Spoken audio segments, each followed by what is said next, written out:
sixiroole walba wuxuu sixirka u bartaa inuu helo awood. laakiin saaxirkan Aleister Crowley ujeedkiisii ugu weynaa oo sixirka u bartay ayaa wuxuu ahaa inuu ka caraysiiyo ilaahayga kiristaanka.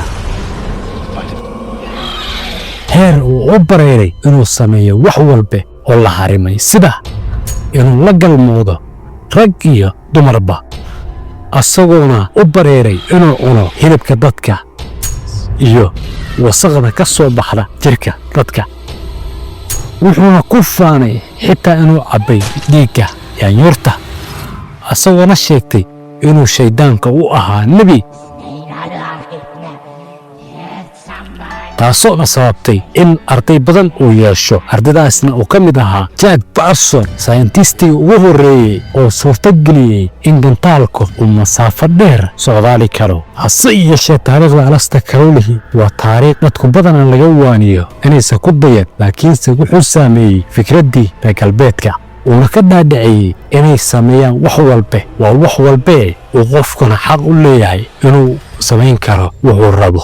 laakiin sababtii keentay maxay ahayd wiil loo tababaray inuu noqdo baadari inuu isku bedelo masiixu dajaalka yaraa?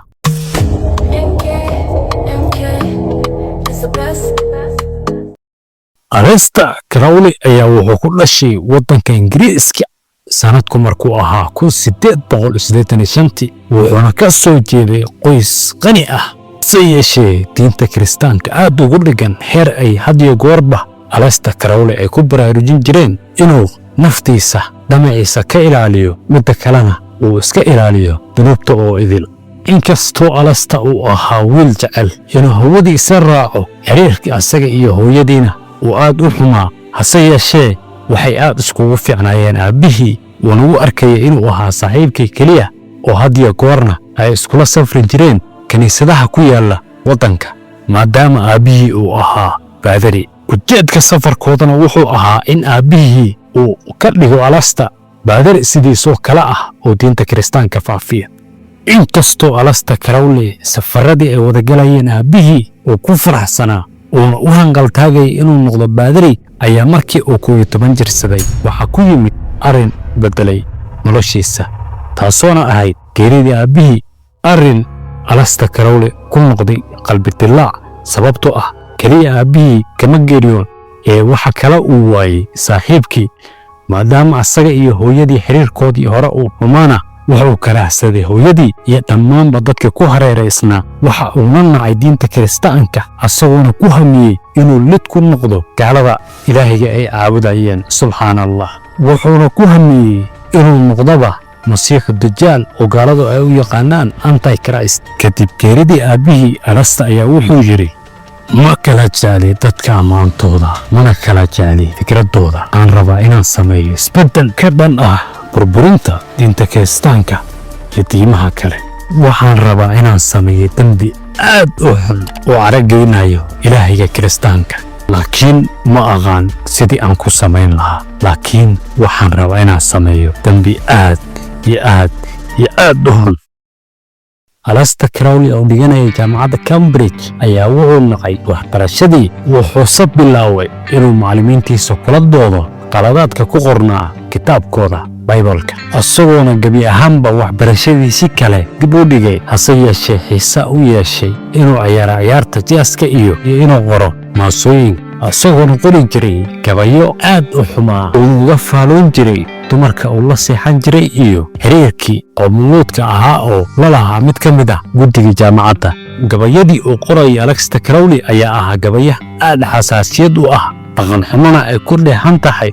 xilligaas wakhtiga Ingiriiska qofka qoraaladaasoo kale lagu qabto waxaa loo taxaabaya xabsi, laakiin hase yeeshee Aleister oo aad u aqli badnaa ayaa wuxuusan ku qorin magaciisa, taasoona uu kaga badbaaday. balse muddo yar kadib waxaa dhacday in jaamacaddiiba laga ceyriyey, maadaama dhilooyinkii uu la seexanaya mid ka mid ah uu ka qaaday cudurka jabtada ah. balse ka ceyrintii Aleister Crowley laga ceyriyey jaamacadda niyadjab kumaysan noqon, sababtoo ah goortii uu jaamacadda dhiganayay ayuu wuxuu dhagayn jiray inay jiraan xisbiyo qarsoodi ah oo dhuumad ah oona sicirka barta, asagoona ahmiyaddiisu ugu weyneed maadaama ay ahayd inuu sameeyo dembi aad u weyn oo ilaahiga kiristaanka caragelinayo ayuu wuxuu haddii goorba maskaxdiisa ku fikiri jiray qaabkii uu ugu biiri lahaa guruubyadaas. inkastoo guruubyadaas sida loogu biiri lahaana ay adkayd ayaa waxaa u sahashay Aleister Crowley markuu gaaray sanadkiisii 21aad in dhaqaalihii aabbihii dhaxalkiisii ahaa la siiyey 3 meelood qayb ka mid ah, taasoona gebi ahaanba ka baahi tirtay inuusan qof bini'aadana waxba uga baahan, una sahashay muddo yar kadib inuu ku biiray xisbigaas caabudaya shaydaanka. Aleister Crowley ayaa wuxuu ku biiray guruub qarsoodi ah oona shaydaanka caabuda, bartana sixirka, ujeedkooduna ahaa inay burburiyaan diinta kiristaanka oo ah diinta ay haysteen dadkii Ingiriiska ahaa waqtigaas. hase yeeshee Aleister oo yeedadiila u hayay inuu sameeyo wax walba oo ku qancin kara shayaadiinta si uu sixirka u barto,